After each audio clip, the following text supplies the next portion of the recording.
quwwata illa billah. Rabbi shrah li sadri wa yassir li amri wahlul 'uqdatam min lisani yafqahu qawli. Amin. Bismillah, masyaallah, la yasuqul khaira illallah. Bismillah, masyaallah, la yasrifus su'a illallah. Bismillah, masyaallah, makana min ni'matin fa minallah. Bismillah, masyaallah, la haula wa la quwwata illa billah. Yang saya hormati, saya muliakan seluruh jamaah yang dimuliakan oleh Allah Subhanahu wa taala. Alhamdulillah wa syukurillah, pada malam hari ini kita bisa duduk bareng lagi di sini. Tidak ada niatan, tidak ada tujuan lain datangnya kita ke sini untuk mencari ridhonya Allah Subhanahu wa taala. Niat ngaji, kita zikir bareng-bareng, bersolawat bareng-bareng, kita saling mengajarkan ilmu agama di sini, yang mana pastinya perkumpulan kita ini dirahmati Allah Subhanahu wa taala. Jika mudah-mudahan tidak keluar kita dari sini kecuali rahmat Allah benar-benar mengenai kita.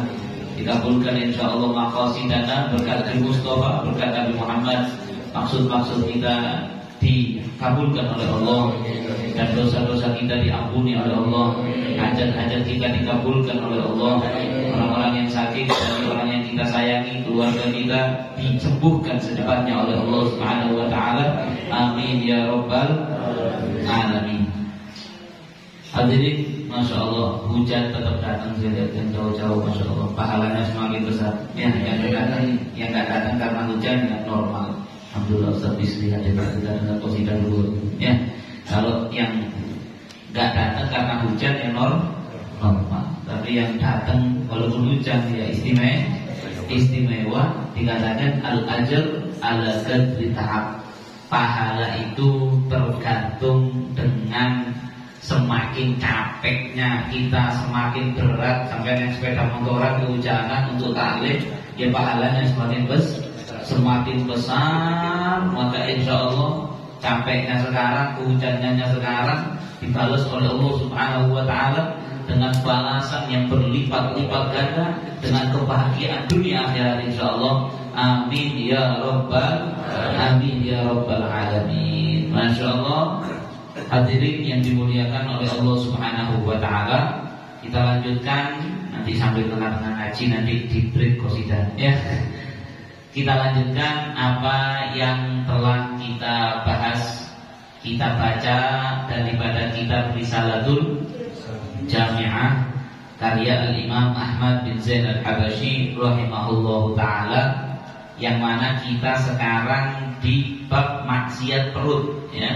Bab besarnya itu maksiat anggota badan, sekarang lagi membahas maksiat perut. Kita sudah membahas maksiat perut yang pertama disebutkan di sini, makan riba. Kemudian di pertemuan selanjutnya atau pertemuan yang minggu lalu, yaitu maksiat perut, meminum sesuatu yang ataupun memakan, meminum, memasukkan ke dalam perut segala sesuatu yang bisa menyebabkan mabuk, khamr, minuman keras dan kawan-kawannya. Sudah kita bahas juga di Sudah kita bahas juga di pertemuan yang lalu, dan sekarang kita masuk membahas maksiat perut yang ketiga, yaitu wa akli malil yatimi, memakan hartanya anak yatim. Makan hartanya anak yatim. Belum makan hartanya anak yatim. Sebelum kita bahas makan hartanya yatim, kita minta Ustaz Bisri qasidah dulu. Kayak takut diazab ya Om. Enggak ada kemana ya ini. Sampai nunggu yang lain mungkin bisa digium-gium dia biar ngasihnya. Kalau Ustaz Bisri. Allahumma salli wa sallim ala sayyidina Muhammadin wa ala ali sayyidina Muhammad. Ya Rabbana arham jam'ana يا ربنا ارحم جمعنا وارحم إلهي ضعفنا فنحن قوم ضعفاء ندمته على الصفاء فطاب عيشي وصفاء وكنت أهوى قربه ووصله فأسعفا وليس عندي حالة تحيشني مثل الجفا فكل من عنا فني في حبه ما أنصفا لله خل صادق عهده على الوفاء وصافاه الوصيف لي وهو على ما وصفا يا ربنا يا ربنا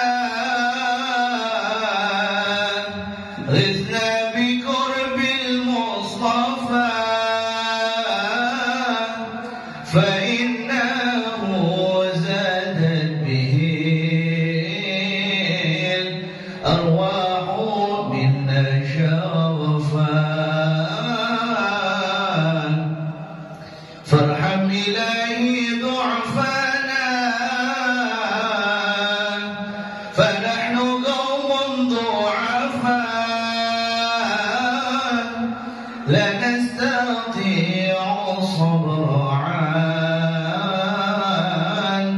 محبوبنا ولا الجفاء فاكشف إلهي ضرنا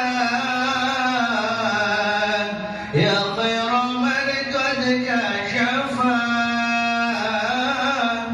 وامنن علينا بلقاء المحبوب جهرا وخفا وصل يا ربي على أعلى البرايا شرفا وآله وصحبه ومن لهم قد اكتفى يا ربنا ارحم جمعنا يا ربنا ارحم جمعنا وارحم إلهي ضعفنا فنحن قوم ضعفاء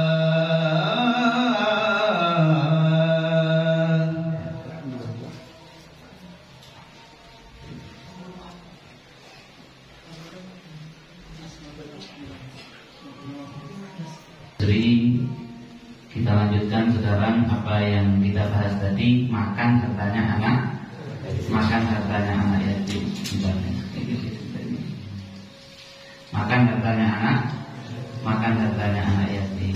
Ya, masya Allah, ini adalah maksiat perut yang luar biasa, maksiat perut yang luar biasa, yang sangat besar sekali dosa dan balasannya sangat berat dari Allah Subhanahu wa ta'ala ketika seseorang itu berani-beraninya makan haknya anak yatim. Karena kalau ada orang makan haknya anak yatim ini jahat sekali, iya, jahat sekali. Yang seharusnya anak yatim itu kita diperintahkan untuk menyayangi mereka, menolong mereka, membantu mereka, Kalaupun mereka itu banyak tinggalan uangnya, tetap mereka itu kehilangan kasih sayang. Coba anak kecil suruh milih, ditinggali warisan banyak sama orang tua hidup, ya maka mereka itu harusnya diperhatikan, disayangi. Lah kok ada orang yang tega mengambil, mencuri ataupun menggunakan hartanya anak yatim yang mungkin anak itu masih belum balik, hartanya dipegang, atau mungkin dia itu bukan keluarganya tapi dia minta-minta ke orang untuk dengan alasan buat anak yatim tapi dimakan sendiri. Nah ini yang akan kita bahas, dan ini adalah maksiat perut. Ketika dimakan hartanya anak yatim tadi masuk ke dalam perutnya dia, ini maksiat yang sangat luar biasa, yang mana diantaranya dalam surat An-Nisa ayat ke-10 Allah Subhanahu wa ta'ala berfirman. Allah berfirman masalah hak anak yatim ini berkali-kali, khususnya banyak di surat An-Nisa, ada juga di surat Al-Isra, dan beberapa di surat yang lainnya. Jadi penting, di Quran nanti kita baca ayatnya insyaallah beberapa, ya. Di Quran dibahas beberapa kali. Allah menfirmankan beberapa kali mengenai urusan haknya harta milik anak yatim. Di antaranya yang pertama, ancaman Allah, surat An-Nisa ayat ke-10, Allah Subhanahu wa ta'ala berfirman, innal ladzina ya'kuluna amwalal yatama zulman innama ya'kuluna fi butunihim nara wa sayaslawna sa'ira. Shadaqallahul azim. Allah berfirman, innal ladzina ya'kuluna amwalal yatama, sesungguhnya orang yang berani makan hartanya anak yatim. Walaupun yang dimakan itu hakikatnya mungkin rasanya enak-enak, ya. Mungkin harta itu tadi dibuat beli apa? Bakso, beli pizza, rasanya enak, dia waduh enak, ya. Enak sakelo duwe-duwe iki asli warisan anak yatim sing tak coba aku bab-bab pangan arek gak ngerti dimakan kayaknya masuk ke perut enak, maka innama ya'kuluna fi butunihim nar. Tapi hakikatnya mereka itu memakan dan memasukkan ke dalam perut mereka, menyebut perut mereka naro, api. Mereka makan api neraka. Wa sayaslawna sa'ira, dan bukan hanya mereka makan panasnya api neraka, tapi kemudian setelah makan api neraka dia akan dimasukkan dan disambar, dibakar oleh api neraka gara-gara makan hartanya anak yatim. Diriwayatkan ketika Nabi kita Muhammad SAW dalam peristiwa perjalanan Isra wal Mi'raj, ya, Nabi melihat ada biaqwam, ada sebagian orang-orang yang mana itu mulutnya itu apa ya, kayak jadi doer gitu, seperti mulutnya unta. Pernah lihat mulutnya unta? Ya, unta itu mulutnya kayak ada, ya pokoknya nanti lihat. Kalau di rumahnya nggak punya unta ya lihat di YouTube, karena saya yakin nggak ada yang ingin unta gitu, ya. Masya Allah, lihat mulutnya unta itu besar. Kalau dia mangapnya besar. Nabi melihat waktu Mi'raj ada orang-orang manusia, tapi mulutnya jadi kayak mulutnya mirip sama mulutnya unta. Kemudian fatufwa afwahum. Kemudian Nabi melihat orang-orang itu mulutnya dibuka secara paksa. Jadi ada makhluk-makhluk yang membuka mulutnya orang-orang itu secara paksa. Jadi di apa namanya? Bukan disobek, tidak sampai sobek, dimangapno secara paksa. Ketika sudah dimangapno bolong besar itu, maka makhluk yang memangapno itu tadi mengambil hajaron, mengambil batu-batu yang sudah terbakar di neraka, yang batunya tadi muruk geni panas, dan ini bukan panas api dunia, maka dijejalkan, disokkan, nah, disuntikkan itu bahasa Indonesianya, ya. Maka batu yang panas dan banyak tadi disuntikkan ke mulutnya orang tersebut, maka masuklah secara langsung, kayak dicekok itu, bukan di mulut, tapi langsung batu-batu panas itu masuk ke dalam perut. Setelah masuk orangnya, sampai pikir, bayangkan na'udzubillah sekarang ada batu yang dibakar sampai panas tuh kena kulit aja, jingkat gimana masuk ke masuk ke dalam perut. Maka ketika masuk ke dalam perutnya, ke dalam lambungnya, dia ginjal-ginjal kesakitan, gulu-gulu, dan orang yang kayak gitu banyak. Maka Nabi SAW bertanya kepada malaikat Jibril, ya Jibril, man haula? Wahai Jibril, siapa mereka itu wahai Jibril? Karena apa kok ada orang yang nasibnya begitu menakutkan? Karena Nabi waktu Mi'raj, itu Nabi Isra Mi'raj, Nabi berada dalam dimensi waktu akhirat, ya. Jadi Nabi ada di dimensi waktu akhirat. Jadi Rasulullah waktu Mi'raj itu sudah di akhirat waktunya. Makanya ketika Nabi kembali lagi ke dunia, balik waktu dunia. Nyambung apa gak nyambung? Allah itu bisa. Ibarat video itu dicepetkan. Rasulullah ditaruh ke masa depan, masa setelah dia kiamat. Kemudian diperjalankan oleh Allah. Nabi melihat keadaan ketika sudah setelah dia kiamat, sudah hari pembalasan ini. Nabi melihat itu, jadi Nabi sudah ada di dimensi waktu akhirat sampai ketemu Allah. Kemudian Nabi dikembalikan lagi kemana? Ke dunia, balik ke waktu dunia. Makanya Nabi waktu balik ke kamarnya di kota Mekah itu qabla ya berudar faras, waktu itu kasurnya masih hangat. Nah, jadi Nabi melihat ahwalun nas, keadaan manusia ketika sudah di akhirat. Maka ketika masuk batu-batu panas ke perut orang-orang itu kesakitan. Nabi tanya, mana ulah ya Jibril? Banyak yang tidak sepertinya Nabi tanya, Nabi lihat Nabi tanya, mana ulah ya Jibril? Siapa mereka wahai Jibril? Maka malaikat Jibril mengatakan, haula alladzina ya'kuluna amwalal yatama zulman. Kata malaikat Jibril, yaitu ya Rasulullah, orang-orang yang dulu memakan haknya, hartanya anak yatim secara zalim, kemudian innama ya'kuluna fi butunihim nar. Malaikat Jibril membacakan firman-Nya Allah, sesungguhnya mereka itu golek molo, golek perkara, waktu makan hartanya anak yatim juga golek molo, mereka makan api neraka. Dan tidak hanya sampai di sini siksa mereka, nggak hanya dijajali api tok tadi, tapi tak lama lagi mereka bukan setelah sudah tumbuh diadab dengan dimasukkan api ke dalam perutnya, badan mereka semuanya disambar oleh api neraka, lebih sakit lagi, lebih panas lagi, lebih sengsara, lebih tersiksa lagi. Fal'iyadzu billahi min. Ya Allah, demi dunia itu kadang-kadang orang ini lupa segalanya. Iya betul tidak? Ya, demi dunia itu akibatnya nanti di akhirat gak dipikir. Jadi masih demi jajan bakso, ya, demi mobil baru, demi HP baru, demi ini kadang hak anak yatim itu disikat. Na'udzubillahi min dzalik. Jika haknya anak yatim ini, ya ada macam-macam modelnya. Model pertama, anak yatimnya itu familinya sendiri biasanya. Jadi ada orang tuanya meninggal semua, anaknya masih kecil.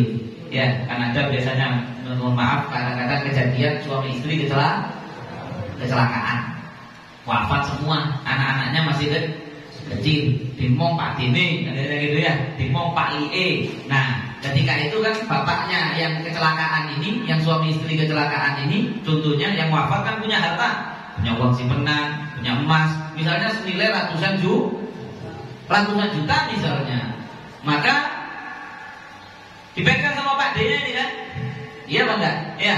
Sedangkan punya anak, ini ahli warisnya ada ini, anak-anaknya. Tapi karena anaknya masih kecil kan tidak mungkin. Nah, memang tidak boleh secara syariat uang itu dikasihkan anaknya, tidak bisa. Nanti dibahas juga ada ayatnya, kapan harta itu boleh dikasihkan kepada anak yatim tersebut, kapan, dan tidak boleh terlalu tergesa-gesa karena takut dikasih juga tidak boleh. Bahaya. Kalau anak umur 8 tahun dikasih uang 100 juta ya beli apa? Beli bocornya gitu, entek 100 juta ya. Oke, lewat terus namanya nggak ngerti, mungkin diakali di bocornya sih gede. Namanya belum bisa mentasarufkan uang dengan bijaksana. Makanya dipegang sama siapa tadi? Pamannya. Nah, ketika pamannya megang, nah ini godaan ini. Mungkin pertama sih kait saudaranya wafat itu dia seminggu 2 minggu ya sih gak nego. Ya ada dulu anaknya nangis. Saulan, 2 bulan, 3 bulan, setahun, delok iki duwe akeh. Anak-anak itu gak ngerti, wong-wong ya gak ngerti. Kok aku kepingin tuku kulkas anyar. Akhirnya uang tadi dipakai beli kulkas. Oh kok kepingin jajan bakso, duit kayak kajian wis rodok gak ono. Nipis. Ya. Buat makan cukup loh ya, cuma kayak jajan kurang titik, akhirnya cukup duit itu wis jajan. Nah itu ketika dia makan baksonya tadi, innama yaqulu fi butunihim nar. Sesungguhnya mereka itu hakikatnya makan ke dalam perutnya api neraka. Ini hati-hati. Kadang-kadang gak kerasa kok anak yatim wis gede, tetep gak gelem ngekek, wis kerasa iku teh dhewe. Jadi penyakit kadang-kadang. Ya, dia sudah merasa itu uangnya dia, atau sudah habis, atau walaupun sudah habis gak mau ngasih kan. Oh kamu sudah, kamu mau urip melo aku mulai cilik sampai gede. Padahal mungkin biayanya mulai kecil sampai besar, hidup itu tak sama, masih lebih banyak harta tinggalannya kadang-kadang. Tapi tidak mau dikasih. Dulu ada satu kejadian, ada satu ulama menceritakan, ulama zaman sekarang.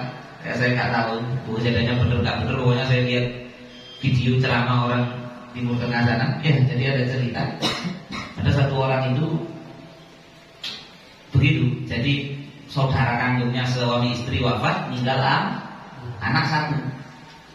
Lah, hartanya banyak dipegang sama pamannya ini tadi kan. Ya, hartanya dipegang sama pamannya. Kenaan dua ini kan dipakai buat dia sampai anak ini sudah besar, nggak mau dikasihkan. Anaknya minta lo gimana? Saya sudah lah, pokoknya diruti lah, nggak dikekek. Kalau dimakan namanya dinikmati buat bangun rumah, waduh anaknya kuliah di luar negeri sih, ini pakai uangnya. Almarhum saudaranya itu haknya ada haknya anak, nggak dikasihkan. Subhanallah. Satu waktu lagi mereka hidup bergemerlapan jadi jutawan miliuner dengan uang hartanya anak yatim. Sedangkan anak yatimnya hidup biasa-biasa gak dikasih. Dia pergi satu keluarga, dia, istrinya, anaknya 4 orang mau pergi ke bandara, mau kemana, kecelakaan, mati semua satu keluarga. Mati semua, dia beli mobil padahal sudah yang paling mahal, yang paling bagus, saat keluarga mati semuanya. Kemudian dicari ahli waris, gak ada kecuali ponakannya tadi. Akhirnya dikembalikan balik harta itu, masya Allah, lebih-lebih lagi, ya, lebih-lebih dengan uangnya dia sekalian. Ini kualat namanya, kualat dengan hartanya anak ya, kualat dengan hartanya anak yatim. Nah ini model pertama, makan hartanya anak yatim, model dari uang ponakannya, saudaranya yang gak ada walinya tadi. Kemudian yang kedua, model makan hartanya anak yatim adalah orang yang meminta sumbangan untuk anak yatim. Ya, orang minta sumbangan untuk anak yatim, kemudian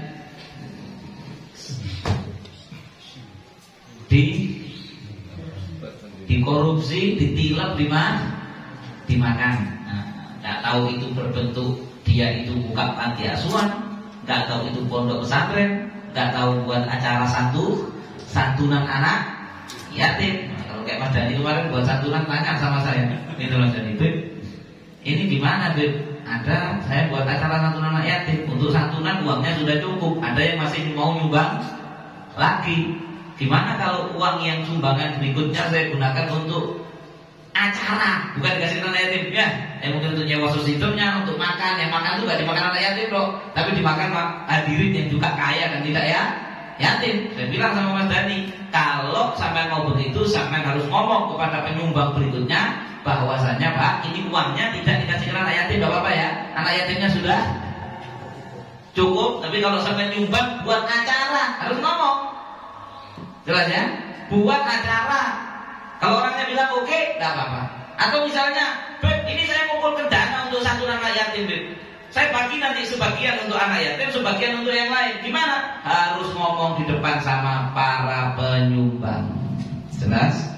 Sumbangan kalian akan diperuntukkan untuk dikasihkan anak yatim dan untuk kelancaran acara yang lainnya. Kalau si penyumbang ngomong oke, boleh. Jelas? Tapi kalau sampai ini nyumbang buat anak yatim 500.000, kemudian 300-nya sampai kasih anak yatim, 200-nya buat nyewa sound system, haram. Jelas? Apalagi 200-nya sampai belikan bakso tadi. Yang puluh namu ala yatama zulman. Itu masuk ke dalam makan hartanya anak yatim secara zalim.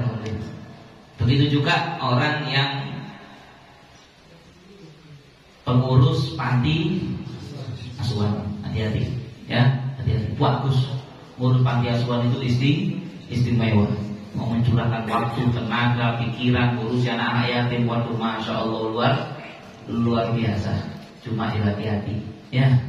Kadang-kadang anak yatim itu dino mangan tempe, pengurusnya teko duit donatur tadi, masya Allah motori alfatnya luar biasa ngelengker nang Itali. Ngurus anak yatim ngelengker nang Itali. Kita tanya duit teko ndi?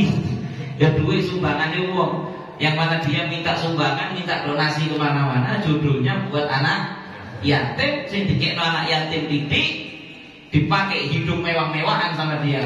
Bener apa enggak bener begini? Ada enggak? Ada. Bahkan kadang-kadang ono sing jauh sumbangan anak yatim ini kalau panti asuhan fiktif, ya. Nah, untuk kok wani, kok main-main demi duit kok wani, mesisan nyolong di bangi mesisan. Ini kok katik berbungkus agama, waduh nge-share di WA.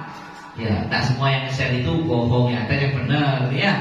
Nge-share ini untuk anak yatim yang terlantar ditinggal orang tuanya, tolong dibantu. Begini, kalau anak yatim ini atau orang kayak syarat tok siji loro, ya, masuk uang puluhan juta. Anak yatim loro ini ada dalam paling butuh uang 1 bulan 2 juta anak 2. Ya, anak 2 sakab ini kurang juta, duit sing mlebu 100 juta, 98 juta.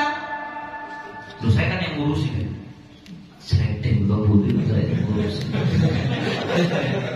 Ketika orang nyumbang buat anak yatim, maka itu haknya anak yatim. Saya mau tanya sekarang, saya ngomong, ini ada anak yatim namanya A. Saya ngomong sama Mas Dhani, ayo Mas Dhani, ada anak yatim di rumah saya, kesian Mas Dhani, sama tidak ingin bantu dia. Oh iya Beb, bantu, ngasih uang 1 juta misalnya. 1 juta ini hak saya apa haknya anak yatim ini? Mas Dhani ngasih saya apa ngasih ini? Ngasih si anak yatim ini kan? Bukan ngasih saya kan? Saya kan cuma mintakan buat dia. Saya punya hak nggak di uang itu? Enggak. Oke, karena anaknya kecil tak pegang saya, boleh enggak? Boleh. Nanti buat sekolahnya dia, buat makannya dia. Tapi saya cuma pegang, ini bukan uang saya, ini uangnya dia. Kalau saya makan,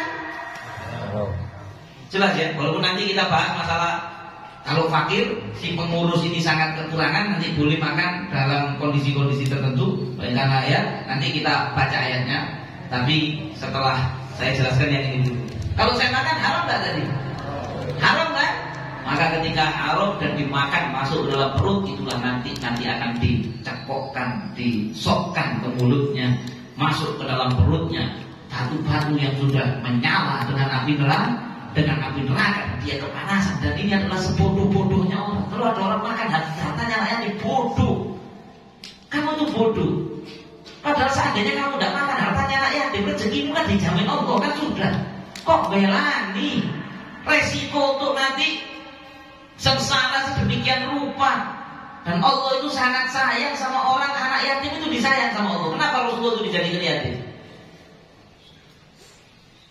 Karena Allah ingin menyayangi lebih Rasulullah. Nabi lahir yatim, gak punya ayah. Nabi masih anak-anak, ibunya pun meninggal. Karena Allah kalau lihat anak yatim yang kurang kasih sayang orang tuanya, itu dicintai secara khusus oleh Allah. Ketika ada yang dolimi haknya anak itu, ya Allah ngamuknya lebih khusus lagi. Hanya karena Allah lagi mencintai secara khusus, dan Allah bahkan mencintai siapa yang mencintai anak yatim tadi. Ada orang ngulung anak yatim, peduli sama, kok jadi cinta orang peduli sama ini yang saya cinta. Kemudian kok ada orang haknya disikat, loh, dieksploitasi. Anak yatim ini digali lahan bisnis. Gali lahan bisnis. Na'udzubillah, ini setengah nulung, setengah mendung. Ya Allah, bahaya ini. Dan terus saya kan saya kan ngurusi panti asuhan. Fokus waktu saya habis di situ, tenaga saya habis di situ, ya demi agar panti ini berjalan dengan baik. Saya sampai nggak sempat kerja, lah saya kan juga punya istri, punya anak. Gimana terus? Ya nggak apa-apa. Ngomong di depan saya tadi, jelas, ya. Jelaskan kepada orang yang ngasih donatur, jelaskan. Ojo sungkan-sungkan, nggak apa-apa. Ngomong, Pak, dana yang sampai sumbangkan untuk anak yatim dan juga untuk hidup saya dan keluarga saya. Soalnya saya disini orangnya iya sampai bagi sekarang di sini bagian negatif 10% kalian jenengan sebagai kemenangan hal. Nah baru Tapi kalau penyembahnya bilang, enggak, saya mau 1% anak yatim, dia berarti dari khusus donatur yang satu itu enggak boleh di campur. Jelas ya? Jelas. Dan ya gak pantas kalau dia hidup mewah-mewahan. Ya benar. Ya, kalau dia bilang saya tidak ada waktu, ya seperlunya. Kamu perlu makan sama istrimu makan, kamu perlu tempat tinggal, kamu perlu kendaraan. Tapi kalau kamu hidup bermewah-mewahan, sedangkan kamu itu ngurusi anak yatimnya nggak hidup mewah, kamu hidup mewah, ya nggak pantas. Ya apa tidak? Ya tidak tidak pantas. Oke, kita lanjut ke ayat yang berikutnya. Dalam surat An-Nisa ayat yang ke-6, Allah Subhanahu wa taala berfirman, wabtalul yatama hatta idza balaghun nikah. Ujilah anak yatim itu layak apa belum layak untuk hartanya dikasihkan kepada mereka sampai mereka itu usia yang sudah waktunya menikah. Jadi sebaiknya si pemegang harta anak yatim itu tidak memberikan hartanya dulu sampai si anak ini sudah waktu menjelang pernikahan, umur menjelang pernikahan. Sebelum itu jangan dikasih dulu. Ya, kenapa? Itu tadi. Sampai kayak nanti malah jadi nakal. Ya, ada kejadian anak si nom diwalut nampak diwalik duit bapakmu dia ojo sampai si persen si arek cilik umur 12 tahun 13 tahun dari pagi ruwet di kasih. Waduh, sekolah betina bawa duit jutaan. Sampai kau tak jadi mobil vokal. Waduh, macam merek cilik jaga duit jutaan. Makanya ke sana, waduh, ayo judi online, akhirnya rusak. Ya, makanya tidak boleh dikasihkan. Nah terus, ya diitrit kasihkan, nah, dicatat. Jelas. Ya, si pemegang uang ini harus punya catatan. Atau kalau paling tidak harta itu harus dipisah. Ya kalau misalnya anuli wayani bayar sekolah, ambilkan dari situ buat dia bayar sekolah. Anuli yoyo wayani tuku kelambi, belikan pakaian untuk dia, seperlunya ambilkan dari. Nah ini namanya tidak makan ini, tapi dikasihkan kepada yang berhak. Untuk jajanan sekolahnya berapa satu hari sekian, untuk ininya dikasih sampai ketika sudah waktu dia itu menjelang menikah, sudah dewasa, dia mau menikah, mau rumah tangga sendiri, maka dan dilihat sudah bijaksana di dalam mentasarufkan uang, maka kasihkan semuanya, sisa dari yang sudah terpakai. Fa'in anastum minhum rusdan fadfa'u ilaihim amwalahum. Kalau anak tadi belum mencapai usia mau menikah, tapi kamu lihat anak itu sudah bijaksana, kadang-kadang ada. Ya, dia masih umur 16 tahun, turun wayang nikah laki-laki, tapi kelihatan kedewasaannya kelihatan. Dan dia itu sampai coba, misalnya dicoba uangnya dikasih 500.000. Ada uang ratusan juta ya, dicoba nggak ada apa-apa dikasihkan 500.000. Dilihat buat apa uang 500.000? Kok ternyata digunakan dengan bijaksana. Dicoba lagi dikasih 1 juta. Oh ternyata digunakan bijaksana, digunakan untuk hal-hal bermanfaat, gak ngawur, gak ngelatur dia. Oh berarti dia sudah bisa mentasarufkan uang secara bijaksana walaupun umurnya belum umur menikah. Maka ketika seperti itu, fatfa'u ilaihim, sama Allah diperintahkan untuk kasihkan semua uangnya kepada anak itu. Warai kenal. Ya, walaupun usianya masih belum menjelang pernikahan, tapi sudah bijaksana. Mungkin kalau zaman sekarang kayak no rekening, masukkan, kasih ke dia, bebas tanggung jawab si pemegang ini, karena ini bukan enak megang hartanya anak yatim ini tanggung jawab. Dan duit itu lagi medeni, iya pada uang itu manis. Jenenge sampean ketok di tangan sampean atau kalau banyak itu kadang pas iman tipis ya iso disepet itu tadi. Nanti kalau disepet makan gede di rokok, makan batu yang di dalamnya mengandung batu yang dipanaskan di dalam api. Maka kalau sudah dilihat anak ini, wah guys, tak coba 500 1 juta setengah, masya Allah kok tidak kok gak dikasih kalau tahu orang ini kena anak ini mentasarufkan dengan baik, ya sudah fatwa ilaihim, kasihkan. Ya, walaupun mungkin perhatian tetap kamu perhatikan, mungkin tetap kamu pantau, tapi kasihkan. Wala ta'kuluha israfan wa bidaron. Kata Allah, jangan sampai kamu makan harta itu tadi israfan, untuk berlebih-lebihan dalam diri kamu, dimakan kayak yang tadi kita bahas. Wa bidaron, tapi jangan juga kamu karena takut makan ke susu kamu kasih. Nah ini juga dilarang. Ya, ke susu kamu berikan ke anaknya kalau anaknya belum bisa bijaksana mentasarufkan harta. Kemudian dikatakan sampailah mereka besar. Wa man kana ghaniyan falyasta'fif. Barang siapa yang memegang hartanya anak yatim sedangkan dia itu cukup, falyasta'fif, maka dia harus ta'afuf, tidak boleh ngambil, tidak boleh make, tidak boleh makan 1 sen pun kalau dia itu keadaannya cukup.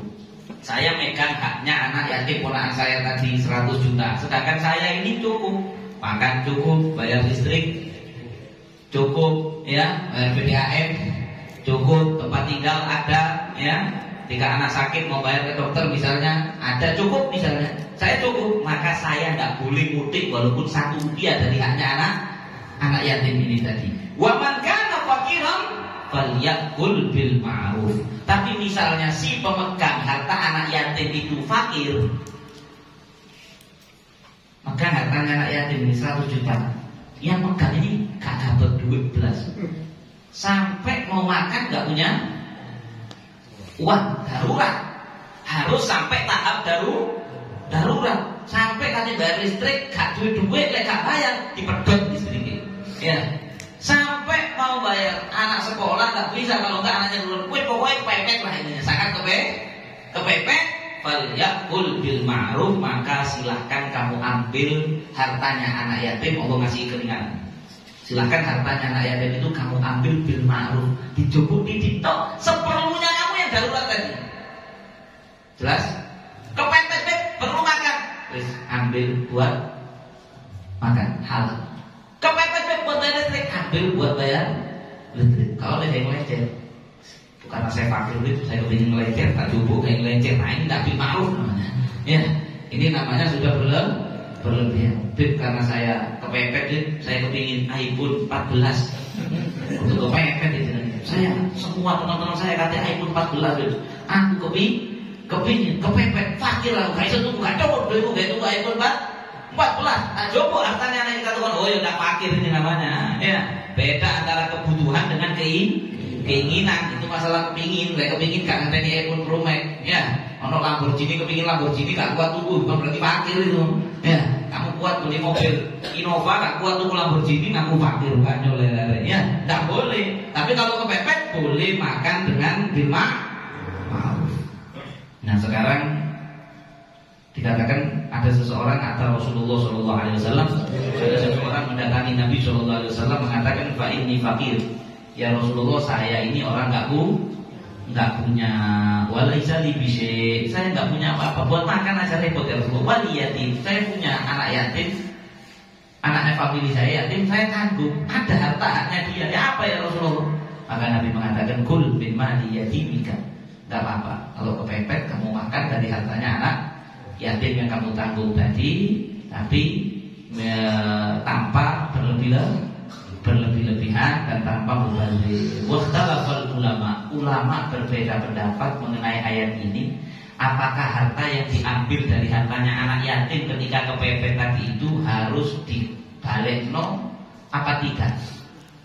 Paham maksudnya? Kan tadi ketika kepepet jomblo, gak bisa bayar listrik, kepepet ngambil haknya anak yatim, diperbolehkan sama Allah, tidak bisa makan, ngambil buat makan. Nah ayat ini kemudian memicu perbedaan pendapat di antara para ulama. Apakah itu seperti hutang yang ketika nanti kamu ada harus dikembalikan, atau nggak perlu? Sebagian ulama mengatakan karena bil ma'ruf itu seperti hutang, jadi dicatat. Ini yang lebih warok, ini yang lebih hati-hati. Oh saya nggak bisa bayar listrik 200.000, ngambil haknya ponakan saya yatim. Oh saya nggak bisa makan di total 4 juta. Kok setelah itu beberapa tahun moro sugi, kan bisa jadi. Biasanya kan gitu kan, roda itu berputar. Kok kerjaannya enak. Oh saya dulu pakai 4 juta, tak balik. Jelas, walaupun dulu makainya tidak harus izin sama anaknya. Tidak harus. Tidak izin bu anaknya beli rumah, beli rumah dari gaya, tidak usah ngomong. Boleh mau jenenge kepepet. Ya, dan ini ada ayatnya, ada hadisnya. Saya nggak main-main, boleh. Kalau uang dititipkan lain, pokoknya boleh. Kemudian setelah uang ada sampai ada uang, makainya tadi habis berapa dikembalikan. Sehingga ketika anak itu besar sampai kasihkan wudu kalung yang sampai pakai. Ini pendapat yang pertama. Ya. Sedangkan pendapat yang kedua, yaitu tidak wajib mengembalikan. Ya. Tidak wajib mengembalikan, ya sudah. Seandainya anak itu besar, kamu kasih, ya kasih saja sisanya yang ada. Yang dulu kamu kepepet bayar listrik, kamu kepepet untuk makan, ya wis mari. Itu kamu makan secara halal dan diperbolehkan oleh syariat. Nah, ya ini termasuk pendapatnya Siti Aisyah yang terakhir, yang bilang tidak harus mengembalikan. Nah, yang pertama tadi ya banyak pendapat ulama top juga, sahabat juga ada. Sampai ambil yang mana? Ya, kalau hati-hati ya yang pertama lebih aman. Ya, lebih aman. Anggap seandainya gak balik no kak popo, itu sampai baliknya, itu berarti anggap hadiah atau sodako, kan begitu. Ya, tapi seandainya sampai berdubit saya tetap di berapa gede, aku tetap gak duit, boleh utang sama beban. Sampai ambil pendapat yang kedua, ya monggo saja. Ya. Kemudian sekali lagi saya tegaskan, fakir disebut itu adalah hal darurat ketika dia dalam keadaan darurat. Jangan sampai dididik ngaku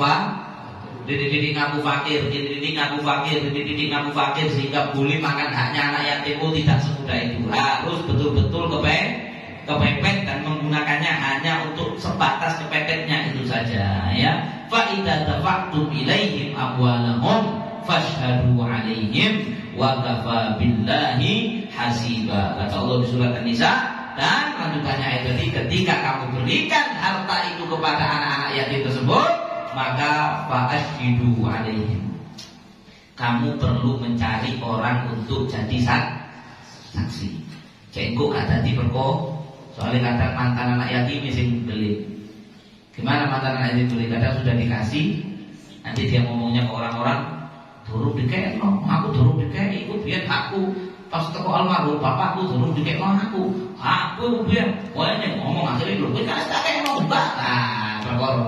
Maka sama Allah untuk menghindari hal ini terjadi, Anda saksi, panggil saksi. Ini sekarang sudah besar, sudah bisa mentasarufkan uang. Dulu waktu ayahnya, orang tuanya meninggal, hartanya ada pada saya, misalnya 100 juta dipakai untuk keperluan hidupnya sekian, dia kalau sekian, sisanya sekian, saya kasihkan saksi ya kalian bahwa hartanya dia, haknya dia sudah saya kasihkan. Ya, wa kafa billahi hasiba. Allah mengajar dan cukuplah Allah zat yang maha menghisab. TKT beling. Dan kalau itu yang nyimpen haknya anak yatim itu beling atau anak yatimnya yang beling, ya ada dua ya. Kayak misalnya tadi sudah dikasih bilangnya belum sehingga dia nuntut lagi ke hakim, minta haknya lagi, ruwet lagi. Ini dia yang beling. Wa kafa billahi hasiba. Dan cukuplah Allah sebagai zat yang maha tahu hisab yang sebenarnya. Siapa yang beling, siapa yang gak adil akan dibalas nanti di pengadilan akhirat oleh Allah Subhanahu wa ta'ala. Satu lagi di dalam surat Al-Isra ayat ke-34 Allah juga menjelaskan masalah makan anak yatim. Allah berfirman, wala taqrabu malal yatimi illa billati hiya ahsan hatta yablugha ashuddah wa aufu bil ahdi innal ahda kana mas'ula. Kata Allah, wala taqrabu malal yatim. Ojo nyedek, beliau ojo nyedek. Kamu jangan utik-utik ya. Oh, jangan berani-berani itik-itik, utik-utik malal yatimi, uangnya anak yatim, kecuali dalam keadaan tadi itu ya. Tapi ini untuk anu wes, kalau kamu megang hartanya anak yatim, wes hati-hati, jangan main-main ini geni nih. Kalau kamu keliru, kalau kamu bukan aku, kamu masukkan perutmu, waktu ini nanti akan koron. Walau tak kerobu, jangan. Jangan kamu pakai hartanya anak yatim. Illa billati ahsan. Kecuali dengan cara yang baik. Mudiknya dengan cara yang baik. Nah ini ulama juga mufassirun berbeda pendapat. Ada yang bilang billati ahsan itu yaitu tadi kalau dia fakir kepepet. Ada yang mengatakan kalau uang tadi dikembangkan dan betul-betul menguntungkan dan baik untuk anak itu tadi, jelas, dan tidak beresiko. Cuma ini resiko letak ya. Misalnya ini uang 40 juta. Letak jarno sampai ada yang gede kok 40 juta gak pasti bernilai. Kalau tak lebur di usaha saya, nanti bisa meningkat. Allah Maha tahu kok. Siapa yang muslim minal mufsid, Allah Maha tahu mana yang niatnya baik untuk anak yatim, mana yang jelek. Paham? Ada yang gitu tuh modus dok, ini kok dunia rey, tapi di dalam hatinya kepingin buat keuntungannya sendiri. Allah tahu. Tapi Allah tahu kalau dia itu puterkan hartanya anak yatim dan niatnya demi ke Allah tahu. Seakan hari ini lek 40 juta dok, kok lek hari ini ganti wayane rapi 40 juta inflasi nanti uang. Ya, uang itu nanti inflasi. Penting tak kerja tetap tokok tanah, tak tokok sawah sehingga nanti dia waktu usia mau menikah, harta ini bisa lebih dari 40 juta. Dia bisa cukup rapi cukup. Kalau tujuannya begitu untuk muter. Sebagian mufassir mengatakan illa bila diyasan, maksudnya begitu tak apa-apa. Jelas? Tidak apa-apa ya. Hatta yablugha asyuddah. Maksudnya jangan mengutik-utik hartanya anak yatim kecuali dengan tujuan yang baik tadi, sampai waktunya tiba untuk harta itu bisa dan memungkinkan diberikan kepada anak yatim. Wa aufu bil ahdi, dan Allah mengatakan berpeganglah kalian betul-betul dengan janji perjanjian ini, ahad. Innal ahda kana mas'ula, perjanjian ini akan ditanya oleh Allah. Kan kalian janji waktu kalian terima itu harta itu, kalian janji ini kalian pegang tok untuk anak yang buat berhak ini tadi. Tapi hati-hati, itu perjanjian itu kalau kalian khianati bakal diminta pertanggungjawabannya oleh Allah Subhanahu wa ta'ala. Yang terakhir lagi Allah berfirman surah An-Nisa ayat kedua, wa atul yatama amwalahum. Allah berfirman, berikanlah kepada anak yatim harta mereka. Ini asbabun nuzulnya, dulu ada satu sahabat megang hartanya ponakannya wis gede, dijaluk gak dikekno. Nah, ini sering terjadi di masyarakat ini kayak gini, karena wis kesuwen nyekel, dijaluk. Endi Pak, balik, Pakde. Endi duitku piye tinggalan ya almarhum bapak ibuku, endi kekno aku. Sik talak kok ae kon sik durung dewasa. Wis gedhe arek tenan. Aku jana loro iya tapi kon sik kurang. Ngenteni duit putu. Ngenteni duit putu. Aku sik anu akhirnya pokoknya bulat-bulat kasih Pak Li ini menghindar untuk tidak memberikan. Maka Allah menurunkan ayat ini, wa atul yatama amwalahum. Maksudnya ditahan, kekno. Itu bukan punyamu. Itu bukan punya kamu. Itu bukan punya kamu. Atul yatama, kasihkan anak yatim harta mereka, amwalahum. Wala tatabaddalul khabitha bit thayyib. Kata Allah, jangan kamu campur-campur, jangan kamu ganti hartanya anak yatim itu yang thayyib kamu ganti dengan yang khabith, yang jelek. Ini juga para ahli tafsir banyak berbeda pendapat masalah maknanya ayat ini, masalah wala tatabaddalul khabitha bit thayyib. Sebagian mengatakan tidak boleh kalau ada hartanya anak yatim thayyib kamu joli sama harta yang hobi. Misalnya contoh, kita megang harta hanya ponakan kita tadi 100 juta, ini thayyib bersih. Almarhum saudara kita itu kerjanya bersih, 100 juta ini mal thayyib, uang yang bersih, uang yang baik, halal. Kemudian kita dapat uang hobi, uang hasil jual kukai, sabu yang mahal, bukan sabu yang serbuk putih, ya, serbuk pasir putih harganya mahal. Jualan kuken dapat hasil. Ini uang apa? Hobi, uang haram, uang panas. Maka jangan sampai kamu tadi uang hasil penjualan kuken tadi kamu barter.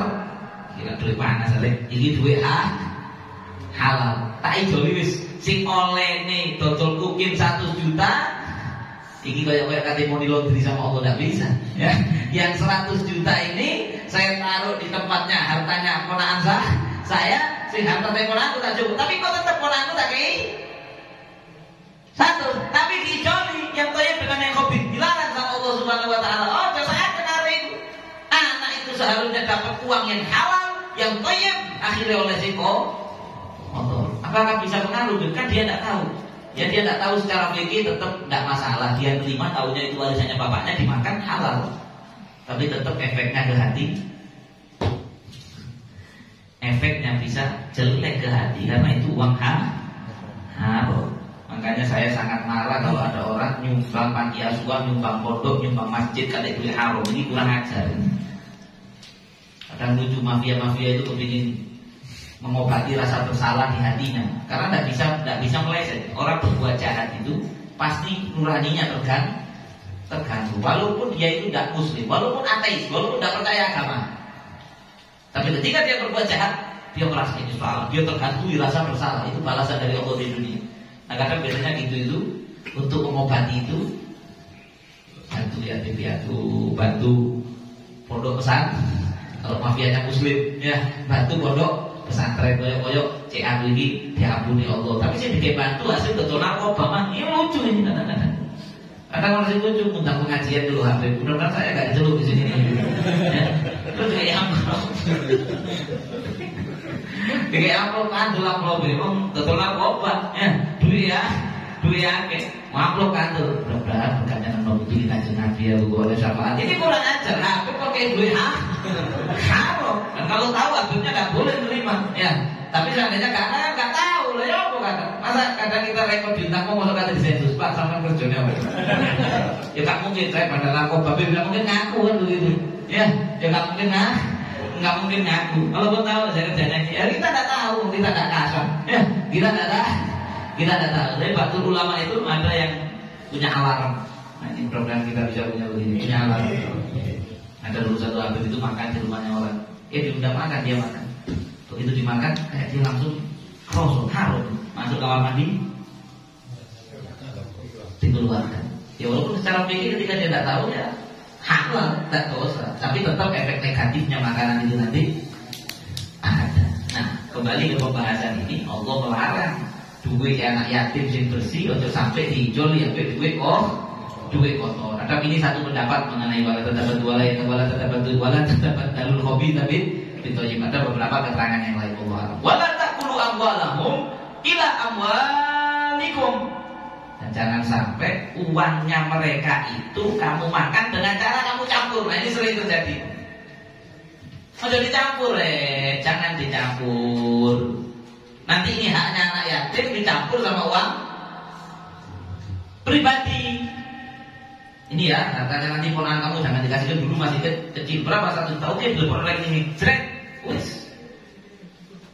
Dia enggak mikir wis. Kalau mau dikae. Terus dia kopi biar dicampur, bahaya ini. Jelas ya? Jadi tidak boleh dicampur, harusnya bisa. Kadang kamu lakukan, aku 1 juta tak ada juta tidak boleh. Paham? Harus dipisah. Kalaupun dilepon rekening ya apa ya? Ya mungkin nggak apa-apa. Tapi kalau haram, kalau saya mungkin dibuatkan rekening sendiri, disimpan di tempat yang berbeda. Ketika anak itu perlu ambilkan dari yang haknya dia, jelas. Yang ini uang kita, jangan dicampur. Innahu kana huban kabira. Kata Allah kalau sampai kamu campur dan kemudian teledor sampai kemana? Sampai padahal kamu gonian, kamu cukup sampai kemakan itu haknya anak ya. Yatim itu adalah huban kabiro, itu adalah dosa yang sangat besar kata Allah. Hub itu huban kabiro, maksudnya kata 64 izbun kabiron, dosa besar, bukan kecil, itu dosa jelek-jelek. Itu adalah dosa, adalah maksiat yang sangat besar. Hati-hati. Kadang-kadang si ngelakoni ini kubrukan ya Allah, kadang-kadang cipapan berhukum ya. Tapi makan haknya anak yatim. Kadang-kadang ya gitu. Kadang-kadang ya, pengurus pesantren, pengurus panti asuhan. Kadang-kadang saya tidak bilang semuanya ya. Kadang-kadang anaknya yatim dimuakan gak karu-karuan, dibuat hura-hura. Anak yatimnya pembui, anak yatimnya di pelosoro disuruh kerja, disuruh keliling, kasih makan gak enak. Uang sumbangan yang seharusnya buat mereka dinikmati dan lecer kolor ini. Ya Allah buat beli barang-barang mewah. Hati-hati. Innahu kana huban kabira, itu adalah dosa yang sangat besar, dan tadi balasannya di akhirat sudah dijelaskan. Yang mudah-mudahan kita dijauhkan oleh Allah. Dan mudah-mudahan kita bisa nasihati orang. Ya, kadang-kadang kita, saya yakin insya Allah kalau di sini tidak ada yang makan dananya yatim insya Allah. Tapi kalau kita ketemu orang kayak gitu, orangnya tidak ngerti, kasihan kita kasih tahu. Banyak kadang megang hartanya anak yatim tidak ngerti, sembrono karena tidak ngerti. Dan ketika tidak ngerti ya, sebagaimana sering saya sampaikan, orang itu kalau tidak ngerti bukan berarti diampuni, tetap perlu kena balasannya. Salah ya nggak ngaji. Cuman pada akhirnya kita yang ngaji yang harus ajarkan sama mereka, ngomong nih sama hati-hati dulu ya, kalau duit RKT begini, saya kemarin ngaji di review misalnya, kan ini namanya MLM ganjaran ya, atau MLM multi level marketing, tapi bukan untuk keuntungan dunia, tapi ganjaran. Oke ya, pulang sampai kamu dan sampai kasihnya kalau duit bulan RKT, aku ini ngaji cara ini itu bisa sama hati-hati sama cukup kalau makan bapak sama jelas kan ya. Sehingga siapa tahu dengan itu orang itu jadi sahabat, gak sampai dijejeli, disuteli cangkemnya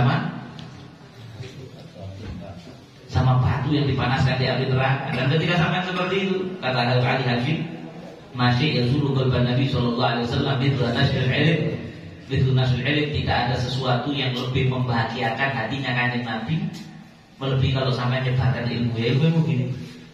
Karena orang kalau nggak ngerti ilmunya bakal kepreset, bakal masuk neraka kan gitu. Orang tadi bakal disuntek batu-batu yang panas karena nggak ngerti banyak.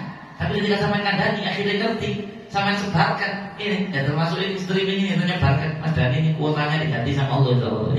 Ketika dia nyebarkan, kemudian orang jadi ngerti, karena ngerti akhirnya takut, akhirnya tidak melakukan, jadi selamat. Itu paling nyenangkan Rasulullah. Rasulullah paling senang, gak ada yang lebih membahagiakan hatinya Rasulullah lebih kalau orang itu menyebarkan, mengajarkan ilmu, khususnya halal haram seperti ini, sehingga orang bisa selamat. Mudah-mudahan kita semua selamat.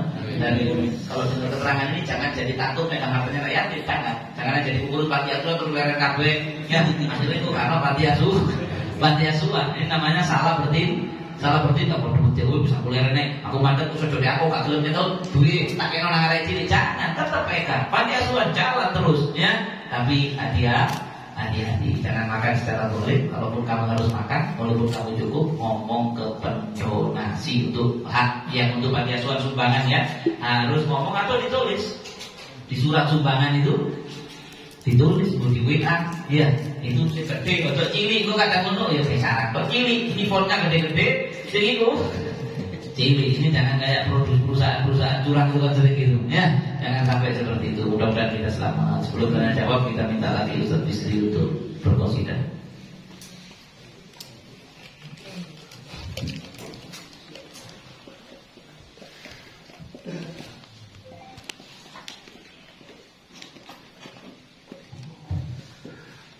Allahumma salli wa sallim ala Sayyidina Muhammadin wa ala ali Sayyidina Muhammad.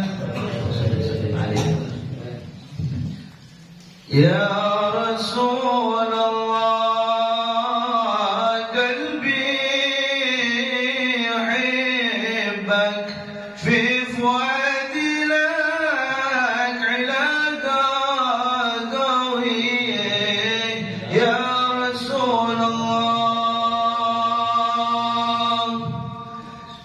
qalbi yuhibbak fi fuadi lak ilaka qawi. Ya Rasulullah, ya Rasulullah, adrik ubaidak, شوف غاليك في بحور البلي. يا رسول الله، انقذوا من كل ما فيه مهلك، واكفي شر الهوى والدني. يا رسول الله، جد عزمه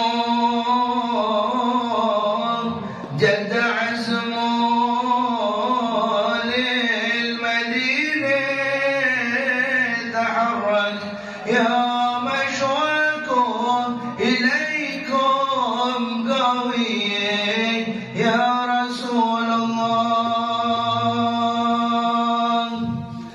يرتجي للقيد في يفتك لأجل يترقى مراكي علي يا رسول الله سجلوا مكان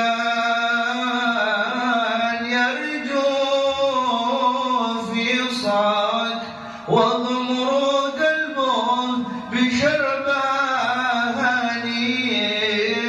يا رسول الله قد أتى قصيد قد أتى قاصد إليكم تحرك لأجلكم أشغال والدنياوي يا رسول الله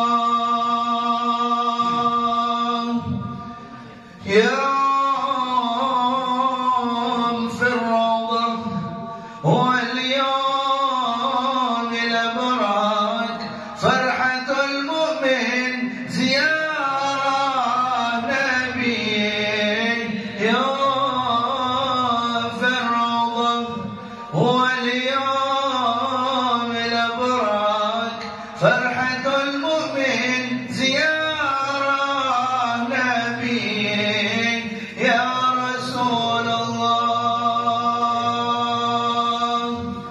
أدرك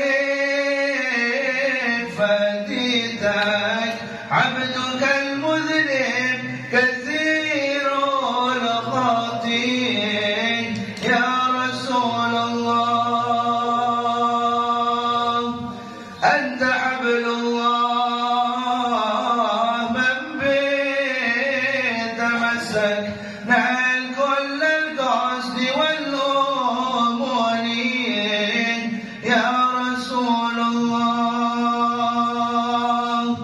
ثم صلى الله على صافي لك الرسول طور خير البرية يا رسول الله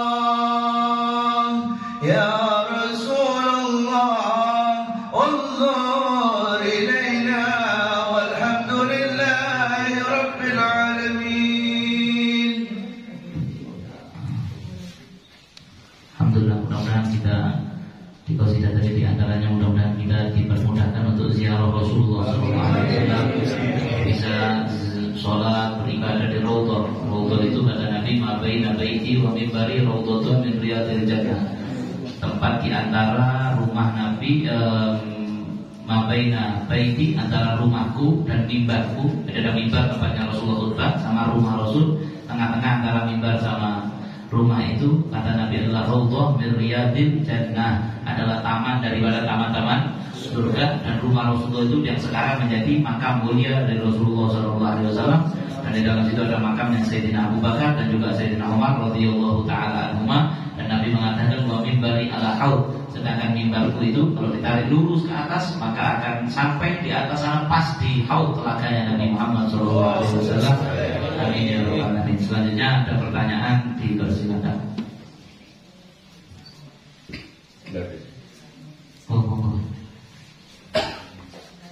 Masalah anaknya kan tadi, seandainya kita kembangkan, ternyata tidak berhasil, maka itu modalnya harus dikembangkan sepenuhnya.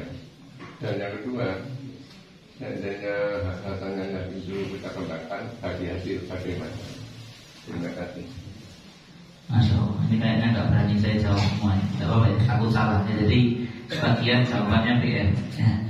Ala kulli hal, jadi pertanyaannya begini. Seandainya bagi hasil, seandainya dikerjakan tadi, ya dengan tujuan biar berkembang. Kok ternyata gagal, ya ternyata gagal.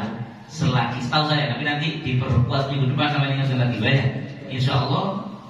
Kalau orang itu mengembang waktu kerjanya itu dia sudah berusaha dengan baik, ya tidak teledor, betul-betul dengan baik, dan memang karena keadaan. Dan itu tadi Allah ya'lam, orang yang muslim minal mufsid. Allah itu tahu orang yang niatnya dalam mengembangkan itu niatnya baik untuk anak yatim atau jelek, Allah itu Maha tahu. Maka kemudian kok habis, itu insya Allah tidak harus mengembalikan. Tapi untuk pastinya wajar keliru, nanti minggu depan ada jawaban lagi. Kemudian pertanyaan yang kedua, kalau bagi hasil itu bagaimana? Nah, apakah harus dengan seizin anak yatim, pembagiannya bagaimana, persen-persennya? Ini juga saya tidak berani jawab. Ya, boleh keliru aku tanggung jawab masalahnya. Ya, ini saya tidak mengetahui segala hal. Ini ternyata kapan ini terus. Jadi namun dan bahaya minggu yang akan datang. Ya, jangan sampai kita kalau ragu, kemudian maksud jawab, kemudian keliru, nanti orang yang ngurungokno sesat, saya nyesatkan orang, nanti tanggung saya, jawab saya di akhirat. Na'udzubillahi min dzalik. Nah, ini juga ini kelemahan saya, tapi juga pelajaran buat yang lain. Kalau sampai ditanya orang urusan hukum agama, kok sampai tidak tahu secara pasti, rotok ragu-ragu, setengah terus setengah garu, kok jangan sampai gengsi. Kalau nuruti gengsi, apa ya gengsi kalau jangan ya gengsi kalau nggak jawab, berarti kok nggak padilin pintar kan begitu. Kemudian karena gengsi, akhirnya jawab setengah ngawur. Kalau jawab ngawur, aduh na'udzubillahi min dzalik. Nah, jadi insya Allah jawabannya menyusul minggu yang akan datang. Saya mutola'ah lagi ya, nanti disampaikan minggu yang akan datang, atau kalau tidak nanti saya tulis jawabannya di grup kita ya setelah mutola'ah lagi. Pertanyaan yang lain? Monggo beliau dulu nanti. Untuk anak yatim piatu yang kewajiban untuk mendidik itu dari keluarga laki-laki apa yang bapak atau ibu? Betul, Masya Allah, ini bagus ini ya. Ketika anak yatim dari wafat terlantar tidak ada yang didik, yang didik dari ayah apa ibu, yang lebih utama adalah dari ayah. Ada kata-kata al-am bimanzilatil walid. Ayah itu seperti paman itu derajatnya seperti ayah. Ketika ayah tidak ada, paman am dalam bahasa Arab itu saudaranya ayah. Kalau saudaranya ibu namanya khol ya. Tapi bahasa Jawa bodoh ya Pak Lik, Pak D, ibu ya Pak Lik, bapak ya Pak Lik. Tapi kalau dalam bahasa Arab namanya amun, itu adalah akhul walid, saudaranya ayah. Kalau saudaranya ibu itu khol ya. Makanya kenapa kalau orang kayak golongannya apa ini ngomong orang Jawa ini dibilang akhwal ya, dibilang akhwal itu jamaknya khol. Khol itu saudaranya ibu. Karena dulu banyak apa datang ke sini nikah sama orang Jawa. Akhirnya orang Jawa itu dulur ibu, dulur bawa itu ya. Akhirnya khol akhwal. Akhirnya kaum akhwal dianggap kaum si famili tuh. Dulu ibu kita dulu ada kakek kita yang nikah sama orang pribumi orang Jawa. Nah, ada kalimat al-am bimanzilatil walid. Saudaranya ayah itu adalah derajatnya koyok-koyok seperti ayah. Maka yang aula, yang lebih utama untuk merawat anak yatim itu dari saudaranya ayah. Tapi misalnya ada dari saudara ibu yang minta, ya tidak apa-apa, jelas ya. Tidak harus. Misalnya sekarang ada saudaranya ibu minta, wis tak rambut aku ya, saya rambut saya saja, walaupun itu dari saudara ibu, ya tidak apa-apa. Misalnya ada orang lain, tak rambutkan saya, wis sama aja bingung tak rambut aku, ya tidak apa-apa. Pokoknya anak ini tidak terlantar. Kalau terlantar, yang paling berdosa adalah yang saudaranya ayah. Dan nanti ibu dibagi-bagi dosanya. Karena dulu Rasulullah SAW ketika yatim, ayah tidak punya ibu, diasuh kakeknya, kakek dulu biasanya. Ya, tapi pasti. Walaupun begini, kalau aja ada kakek biasanya diikut kakek. Kemudian kakeknya Nabi wafat, Nabi diasuh siapa? Siapa itu? Abu Thalib. Abu Thalib itu ammun Nabi, bukan khalun Nabi. Abu Thalib itu ammuhu Abu thumma yaqulu jadduhu thumma, setelah jadduhu thumma yaqulu ammuhu Abu Thalib. Kemudian Nabi diasuh oleh pamannya, saudara ayahnya, yaitu Abu Thalib. Nah, ya, jadi kalau mengikuti ini, ya memang sepantasnya itu ya saudaranya ya. Misalnya tak gelem kabeh. Ini kan kasusnya kalau ada yang mau satu ya sudah. Ya, tapi misalnya semua enggak mau, maka nanti yang harus mau adalah mbak dan saudaranya ayah. Kemudian kalau dikirim ke panti asuhan, bagaimana hukumnya? Ya kalau memang panti asuhannya itu layak, anak itu tidak menderita di situ, dan di situ apalagi di situ dapat pendidikan agama juga dan lain sebagainya, tapi tetap aman tadi, ya ibarat kayak anak mondok, jelas ya. Jangan kemudian dicul. Kadang-kadang pamannya juga berpikir saya ini bapaknya tidak tinggal warisan, saya juga pas-pasan, nambah lagi ya saya berat, padahal ya seharusnya tidak gitu. Harusnya kalau sampai ngambil anak panah sampai mau rezeki sampai yang dulu 3 jadi 4. Tapi kalau misalnya ya saya taruh di panti asuhan, saya lihat panti asuhannya bagus, masya Allah, Islami di situ malah bisa ngaji dan lain sebagainya. Oh monggo, tapi jangan dilepas sekolah terus. Jangan mau dicekel panti asuhan, jangan. Tetap dia disambangi, dia ditelepon, diperhatikan, ditanya kerasan tak kerasan, kadang kecepali, kadang-kadang itu ditekek. Amblas nggak tahu misalnya panti asuhannya nggak benar, dia di situ dipukulin sama pengurusnya, dia menderita. Nanti mulai pamannya merasa bukan orang tuanya, akhirnya kan di sini, ini pamannya ikut berdosa, jelas ya. Monggo pertanyaan berikutnya. Assalamualaikum warahmatullahi wabarakatuh. Ada orang tua yang punya anak 4, semuanya sudah dewasa dan menikah. Nah, orang tua ini tadi meninggal dua-duanya. Diulang lagi sih. Ada seorang keluarga, katakanlah ibu bapak ini punya anak 4. Nah, ibu bapak ini meninggal dan anak-anaknya sudah keluarga semua. Oh iya. Ada 2 perempuan, 2 laki. Termasuk perempuannya ini yang nomor 1 dan nomor 2. Yang laki ini nomor 3, nomor 4. Nah, yang nomor 3 ini meninggal, punya anak kan. Yang meninggal setelah orang tuanya atau sebelum? Iya, setelah orang tuanya kan otomatis kan harta warisnya orang tua ini tadi masih ada. Masih. Ya. Nah, ini belum dibagi, sedangkan anaknya yang laki ini meninggal. Oke. Terus istrinya juga meninggal. Dia punya anak 2. Nah, ini otomatis anak ini kan yatim piatu juga. Ya. Nah, ini membutuhkan dana ini tadi dari harta waris pembagian orang tuanya ini. Nah, selama rumah atau harta bendanya itu mau dijual, ini dihalang-halangi oleh saudara yang pertama, perempuannya itu tadi. Tidak mau dijual si saudara yang satu ya. Penyakit umum ini terus. Nah, ini maksudnya harus gimana? Apakah itu boleh atau memang harus gimana? Siap. Masya Allah. Jadi karena nggak pakai mic saya ulang ya. Intinya ada orang tua, ibu bapak wafat, ya meninggal beberapa anak. Kemudian anaknya sudah besar, ya anaknya sudah besar dan berkeluarga, kemudian ditinggal sama orang tuanya. Maka orang tua meninggalkan hak waris kepada anak-anaknya, kan begitu, ya. Kemudian salah satu anak si penerima waris ini mati, wafat sebelum warisan itu dibagi, kan gitu, ya wafat. Karena wafatnya setelah orang tuanya, maka tetap dia punya begini ya. Kalau anak itu wafat sebelum orang tua, tidak dapat warisan. Misalnya, naudzubillah dari sepanjang umur saya misalnya sekarang wafat, terus besoknya ayah saya wafat, saya dulu, maka saya tidak dapat warisan. Jelasnya dapat warisan yang hidup, karena warisan itu yang wafat mewariskan kepada yang hidup. Jelas, kalau saya wafat di sini, wis, ya, tidak dapat warisan. Jelas nanti ada di bawah itu Ibnu Libin, walaupun bapaknya mati duluan itu ada panjang ya. Nanti anak saya kalau laki bisa dapat. Saya tidak bahas jelimet tentang faraid karena saya juga sebagian ingat sebagian lali. Nah, tapi kalau bapaknya wafat dulu, kemudian harta ini masih belum dibagi, anaknya ada yang wafat, maka bagiannya orang tuanya anak ini, paham teman-teman?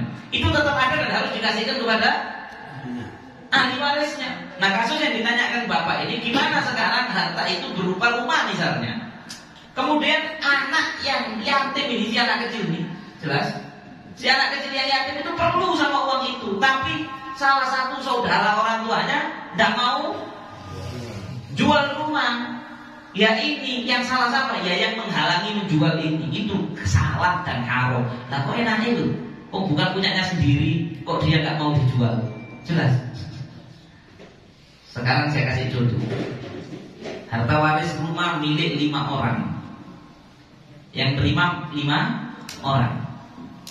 4 tidak mau dijual, 1 minta dijual, harus dijual. Saya ulang lagi.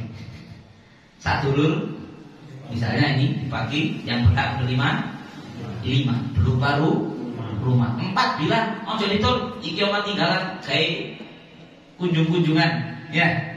Ojo ditol, aku gak setuju ditol, aku gak setuju ditol, aku gak setuju ditol, aku gak setuju ditol. Satu bilang, tol, aku butuh duit. Siapa yang menang? 1 atau 4? Yang menang 1. Jelas? Lupet tanpa sama 1 banyakan? Banyak 4 enggak dalam hal ini karena yang 1 punya hak di situ. Yang 4 tidak punya hak penuh. Kalau dia ngelarang hak penuh, boleh sama yang 1. Jelas? Jelas enggak? 4 ini kan punya hak sekian persen. Ada beberapa persen yang bukan haknya dia. Ketika yang punya hak sekian persen itu mau ngambil haknya dia, dihalangi, boleh. Jelas? Boleh. Tapi ini rumahnya ibu saya Eman. Kalau kamu nggak mau jual, hitungan regoni rumah itu berapa, bagiannya saudara ini berapa, keluarkan. Itu caranya. Jelas? Oh, kamu yang minta dijual, ya seandainya dijual kan pasarannya rumahnya segini, oke? Kamu tidur dengan pasaran segini, harus gitu juga. Ya, berarti kalau pasaran segini kamu dapat sekian persen, berarti bagianmu segini. Oke, kita urunan yang 4 orang tadi, tak tahu bagianmu. Saya keluarkan bagian kamu. Ketika dikeluarkan bagiannya dia, ya udah. Berarti tinggal punya yang 4 dan 4 ini nggak mau dijual bagiannya, ya sudah. Yang ini sudah dapat. Suatu saat satu kepingin TikTok dia butuh gunung mana? Jelas. Nah kayak gitu tadi gimana? Ya harus dijual. Misalnya kayak dijual, ya harus urunan si beberapa bersaudara yang nggak mau dijual tadi untuk hak yang milik orang tuanya yang wafat tadi itu berapa, nominalnya berapa, dikasihkan, dipegang oleh salah satu orang tua, oleh bibi atau pamannya untuk keperluan saat kena yatim. Apalagi kalau anak masih kecil dia tidak bisa tukaran kalau warisan, iya benar. Ya, dia tidak bisa bantah buli dia nggak wani, bantah budene nggak wani. Arek masih kecil, sedangkan dia hidup kesusahan. Karena nuruti menghalangi tidak mau jual, akhirnya menggolimi yang kecil ini, dia punya hak di situ, ya tidak boleh. Makanya sebenarnya warisan itu enak langsung dibagi, daripada nanti ditunda-tunda, enak dibuli. Yang enak itu langsung dibagi, tak. Atau kalau memang nggak mau dijual, ya harus sepakat semua. Kalau ada satu yang nggak sepakat, ya harus ada yang bisa nombori. Kalau nggak bisa nombori, boleh naik. Ya, di Manggarai rumput makan haknya orang itu pokoknya enak, cepat dibagi. Dan yang kalau sama yang cinta sama orang tua sama yang wafat, orang yang wafat itu lebih senang kalau warisannya itu selesai dibagi. Ya, kecuali kalau memang saling ridho untuk tidak bagi. Nah, sekarang juga harus dilihat. Sekarang mohon maaf, ini juga pertimbangan lain. Ketika seorang ayah ibu wafat tinggal rumah, 4 bersaudara, yang 3 punya rumah semuanya. 1 tinggal di rumah itu, jaga lagi misalnya nggak punya apa-apa. Ya, kalau dipaksa dijual, dia nanti terlantar. Tetap menang situ bikin betul secara fikih tetap. Tapi ya, ego dari seakan. Ya seakan. Sebaiknya sih yang 3 ini kalau nggak lagi kepepet, ya toleransi sedikit sih ego. Waduh, sama-sama butuh juga. Ya wis dulu, tapi pikirkan nasibnya dia ini. Mungkin nanti setelah kamu jual, uang bagiannya itu berapa persen, sisihkan. Ya apa caranya dia tetap bisa beli rumah lagi, walaupun mungkin stangnya, lokasinya agak tidak strategis rumah yang pertama, tidak sebesar rumah yang pertama. Ya, karena mungkin kalau dibagi 4 buat beli rumah tidak cukup, tak akan, iya kan? Kesian, tidak cukup, tambah turun. Ya, diuruni titik sehingga dia bisa beli rumah. Jangan kejam, jangan habis dapat jawaban gini oleh mulut bapak ibu tak usir. Ya, di situ ada hak saya, tak usir panggung. Bapak ibu itu, ya jam juga. Ya, jangan jam bagaimanapun saudara harta itu nomor kesekian. Yang penting hubungan keluarga. Ya, jelas ya. Ada pertanyaan lagi? Monggo. Ini Pak, warisan ini kalau rame berapa ini? Monggo pasangan. Mau jam berapa? Salam. Ini saya mau tanyakan. Ini ada 4 saudara. Terus yang meninggal itu kan ayahnya. 4 saudara yang meninggal. Ayahnya. Otomatis yang yatim 4 ini. Nah, 2 ini mantan yatim, sudah berkeluarga, tapi 1 pisah keluarga. Balik di sini. 4 anaknya yang tinggal 4. Ya, 4. Ada ibunya. Nah, ini 2 ini yatim, yang 2 ini sudah berkeluarga. Oke. Nah, jadinya kita itu ngasih yang 2-nya itu yatim. Ternyata di ruang itu keluarga ini ada yang saudaranya yang 2, ada yang butuh uangnya gitu. Gimana ya? Kan yang dua kecil, Ya, yang dua sudah keluarga. dua keluarga. Oke, selama ini yang besar itu menafkahi yang dua kecil dari uang warisan itu tadi. Ini kurang cukup keluarganya dua ini. Yang sudah keluarga tadi. Yang sudah keluarga ini kurang cukup. Terus kita ngasih ke anak yatim, ternyata yang dua itu ikut makan ke anak yatimnya. Oh, oke. Nah, terus yang kedua masalahnya kita ngasih anak yatim ternyata kurang amanah orang tuanya. Biasanya ibunya kan terus dibuat beli kosmetik buat keperluan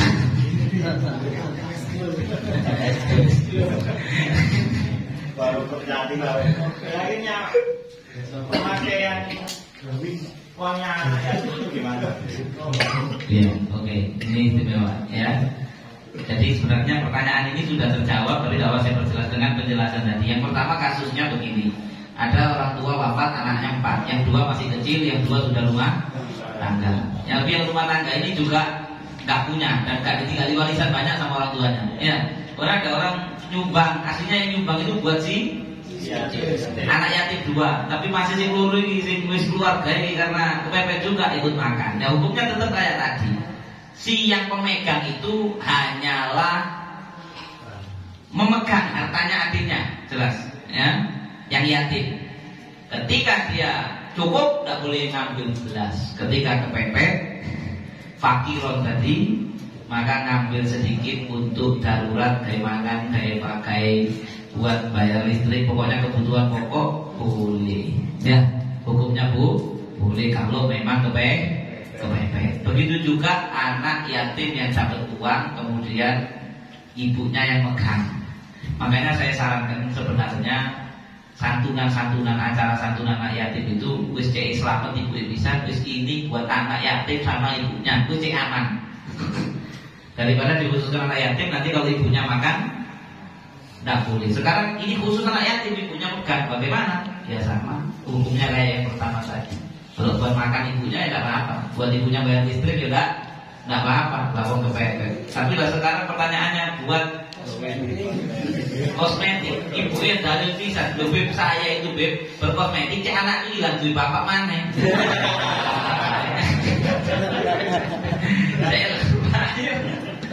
Saya lapan, aku gak berkosmetik ini, kok anakku ini gak duit bapak mana? Aku rondo terus. Tidak boleh ya. Jangan dihapus. Apa? Oh, Masya Allah. Lihat dari kiri pertanyaan belum tak baca dihapus. Sudah terjawab. Ya, maka ini urusan kosmetik bisa bro. Ya, Masya Allah. Maka ya tidak boleh ya, karena kosmetik itu bukan hajat doruri, bukan satu kebutuhan yang mengharuskan, apalagi rondo sekawayaan menor-menor dengan dia ya, mau kamu tak punya suami. Orang kosmetik itu yang dianjurkan berkosmetik untuk menyenangkan hatinya suami. Enggak payu-payu kan? Ya enggak gitu. Kalau kamu malah payu karena kosmetik itu boleh mana aja. Barang wis rapi mari harus kok berubah. Ini siapa? Zaman sekarang Masya Allah bisa digambar, rupanya mau bisa digambar. Rabi dulu pas kosmetikan, dulu mau menikahnya, dulu pas kosmetikan, pada ngono di omah sampai kata-kata perempuan itu menyiksa diri setiap di rumah, di depan suaminya itu kosmetikan terus. Jadi suaminya tidak pernah tahu wajahnya tanpa kosmetik. Sekali suaminya itu lilir, beri-beri dan turun dulu kan, subhanallah ini kuntum. Siapa kamu di dalam Islam ini? Jangan ya. Jadi ya seharusnya tidak perlu kosmetik. Kalau tidak punya uang ya tidak perlu. Bahkan kalaupun punya uang, orang perempuan yang keluar rumah maupun dia itu istrinya orang ataupun jangan tidak perlu untuk berkosmetik untuk mancing sahabatnya orang lelaki lain ya, untuk tampil menarik depan lelaki lain ya, kecuali kalau ada orang mau ta'arufnya itu boleh lah ya. Kalau ada orang mau ta'aruf, mau liatin janda biar saya kepingin biar dilamar sama laki ini saya kosmetikan, tapi ya mungkin kalau suaminya minta, kalau suaminya saya ingin lihat waktu gak pakai kosmetik ya itu haknya hanya dia. Tidak boleh karena itu bukan kebutuhan pokok. Kalau buat makan masalahnya boleh. Kalau buat bayar listrik boleh. Buat bayar dokter atau pepet dari rumah sakit boleh. Tapi kalau kosmetik tidak masuk kebutuhan pokok. Ya, karena kalau teh kosmetik pokok kok itu pengen sini. Wah, kalau ini jelek yang lebih mahal, krim yang lebih mahal. Saking cari. Kalau nggak pakai saking cari, saya mati. Saya kalau nggak pakai skincare mati. Jadi sobo nggak ada skincare mati. Saya lebih baik mati daripada berhenti pakai. Itu duit monggo skincare, kan duit terus mati sopada apa adanya ya. Gosok di tangannya susu putih-putih itu. Pakai Viva sih murah. Apa kelabu deh. Udah cukup ya. Biar tenang. Ini kondisinya kepepet ya. Tapi di luar apa ini masalah anak yatim. Cuman di agama mungkin saya juga kurang paham masalah ini. Saya punya adik ipar laki-laki. Nah dia itu masih bujang. Sedangkan ada perempuan janda. Nah, ada lelaki bujang, ya. Ada perempuan janda. Nah, janda ini kita tanya, katanya sudah cerai sah. Cuman bukti suratnya kan belum ada, belum tahu. Nah, nanti kalau keluarga katakanlah memaksa untuk menikahkan siri, yang menyaksikan itu apakah benar atau gimana? Ini penting ini ya. Dulu pernah kita bahas tapi saya ulang lagi. Ada seorang bujang mau nikah sama janda tapi surat cerainya belum keluar. Ya, ini not safe, tidak aman. Ya, tidak aman. Karena tidak aman. Iya kalau perempuan ini benar sudah cerai. Kalau dia belum, saking wis pulih adik sing lanang wis kebelet rapi maneh padahal statusnya masih suaminya istrinya orang, maka nikahnya enggak sah ya, jadi saksi pokoknya beresiko semuanya. Ya, semuanya beresiko. Jadi saran saya mending nunggu sampai benar-benar resmi dia cerai. Dan secara negara sampai bisa diperkarakan itu. Hati-hati. Ya, kalau seorang itu kalau belum keluar surat-surat cerainya, maka statusnya di mata negara. Saya jawab mata negara sebelum mata agama ya. Di mata negara dia masih istrinya orang. Lah ketika sampean itu ngakatkan, gue mengujine kiai-kiaiane ya, kiai-kiaiane ya, saksinya yang mengakatkan itu berarti dia menikahkan istrinya orang dengan lelaki lain. Kok misalnya suaminya nutut, ini bab negara dulu ya. Suaminya nutut itu bisa diringkus, bisa masuk penjara. Itu bab negara. Sekarang gimana bab syariatnya? Dari pandangan syariat. Kalau memang kita tahu secara pasti perempuan ini sudah mutallaqah, sudah dicerai dan masa iddahnya sudah habis, tahu pasti ada saksi adil itu maksudnya saksi terpercaya, bukan tukang bohong yang dengar sendiri si suami mentalak istrinya dan tidak ada bukti istrinya dirujuk kembali. Tapi itu harus tanya ke mantan suaminya. Ojo langsung main tanya, Pak bener lah fulana itu sudah sampean talak? Kalau suaminya bilang mantan suaminya, iya, kapan sampean talak? Saya talak tanggal sekian. Sampean itu kira-kira sudah iddahnya sudah talak tertentu atau belum? Sudah 3 kali menstruasi apa? Belum. Kalau memang betul secara pasti secara syariat memang sudah ditalak dan iddahnya sudah habis, maka menikahkan dengan lelaki lain sah. Jelas? Dengan syarat tentunya yang sebagaimana ada wali, ada saksi dan lain sebagainya. Yang menikahkan, yang jadi saksi tidak berdosa dan pernikahannya sah. Walaupun secara negara tetap beresiko. Secara dosa tidak dosa, ya. Tapi secara negara tetap kalau yang lanang berubah pikiran, kalau nuntut nang pengadilan agama, tak belum saya cerai, suratnya belum, ruwet lagi. Ya. Tapi kalau masih samar-samar, jangan gampang-gampang nikahkan orang yang masih statusnya belum jelas. Sekali lagi zaman saya ini kok aduh cek kebeli orang-orang itu takkan mau gampang. Terus wali tidak ada, udah apa-apa. Wali-walian ya, wali-walian. Pokoknya kalau sudah dibawa marhalaten 2 marhalah dari tempatnya walinya diangkat ke bawah, di mazhab ini kaulnya. Nah, ini ngawur. Saya katakan mohon maaf. Dulu memang di fikihnya begitu, begini ya. Dulu itu marhalaten itu dikarenakan zaman dulu seorang perempuan jauh dari walinya, tidak ada telepon, tidak ada email, tidak ada HP. Kalau mau ngabari walinya kadang perjalanannya petangulan. Yo soro kate Nabi jelas ya, jauh. Dia pengen nikah, maka saat itu boleh pakai wali hakim, jelas ya. Tapi kalau ini pendapat saya, gubernur enggak, zaman sekarang keadaan berubah. Betul atau tidak? Walaupun perempuannya ada di Lawang, walinya ono di Kanada, telepon 1 detik. Pak, saya mau nikah sama Fulan, Bapak setuju ya? Saya wakilkan walinya kepada Fulan. Selesai. Ini tambah enggak sekarang. Pendapat itu dipakai hela, bawa anaknya orang ke kota lain, dinikahi dengan alasan syaratnya sama walinya sudah mahalaten. Oh, yo kuwi sini wis.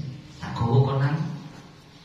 Lamongan nah, sudah lebih 85 kilo di kono diangkat harus bahaya. Wis bahaya, jangan gampang-gampang. Ya, dan jangan gampang-gampang disuruh ngangkat, suruh jadi saksi. Jangan mudah-mudah, tidak main-main. Mohon maaf, hubungan badan ini tidak main-main. Kalau gak tepat jenenge zina, dan zina itu min akbaril kabair. Zina itu dosa yang paling termasuk dosa yang sangat paling besar. Termasuk dosa-dosa top-top boboane dosa. Jangan sampai wis gak melok enake, melok nanggung. Paham maksudnya? Oh gak apa-apa, akhirkan saya gak apa-apa. Sini bisa aku sudah ini masuk surat itu rumah tuh aku percaya ya wis mati. Kalau ayo opo itu nikah waktunya menanggung dret boleh iki kubur ternyata durung entek idane atau belum dikalah sama suaminya. Sing ngangkat cuman gak melok oleh enake.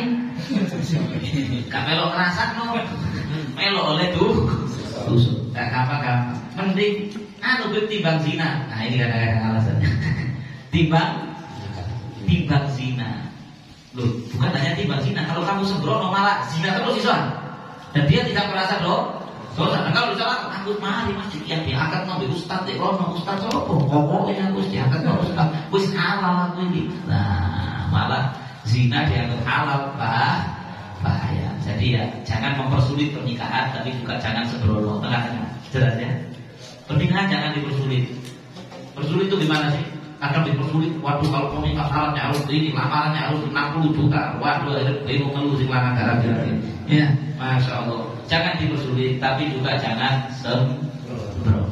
Wis jam 8 ya. Ini yang bisa saya sampaikan. Ada kekurangan, ada kesalahan, saya mohon maaf yang sebesar-besarnya. Insya Allah yang itu tadi pertanyaannya, jawabannya menyusul.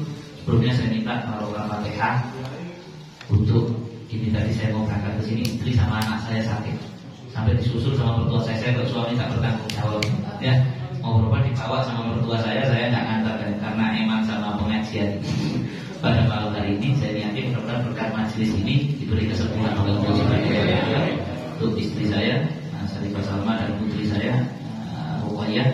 Allah Subhanahu wa taala yashfihima shifaan ajilan la yughadiru saqaman wa la adaman shifaan ajilan la yughadiru saqaman wa la adaman yashfihima ya Rabb ya Rabb ya Rabb ya Rabb ya Rabb ya Rabb anta al-qadir wa idza maritu fa huwa yashfihima ya Rabb ya Rabb ya Rabb ya Rabb shifaan ajilan ya Rabb shifaan illa shifaa fi haqqi sayyidina Muhammad sallallahu alaihi wasallam fil qulub wa dawa'iha wa afiyatil abdan wa shifaiha wa nuril absar wa hiyaiha wa alihi wa sahbihi wasallam bi sirri wa asraril Fatihah.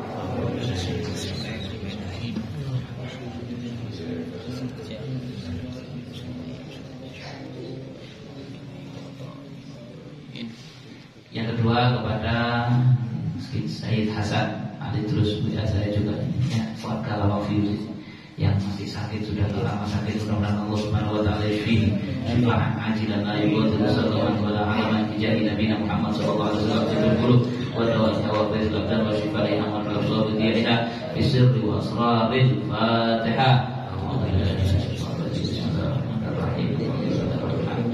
Ar-Rahmanir-Rahim. Maliki yaumiddin. Iyyaka na'budu wa iyyaka nasta'in. Ihdinas siratal mustaqim. Shiratal ladzina an'amta 'alaihim. Yang ketiga dijami'i mardhatina. Yang sakit kalau musim-musim ini berkah insyaallah. Yang sakit diberi kesembuhan oleh Allah Ta'ala. Allah Subhanahu wa ta'ala yashfina wa yashfihim shifaan ajilan. La yughadiru saqaman wa la alaman bi jahi Nabi sallallahu alaihi wasallam bi sirri wa asraril Fatihah.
الكرم والحمد لله بالبر والثناء سبحانك اللهم وبحمدك أشهد أن لا إله إلا أنت أستغفرك وأتوب إليك سبحان ربك رب العزة عما يصفون وسلام على المرسلين والحمد لله رب العالمين.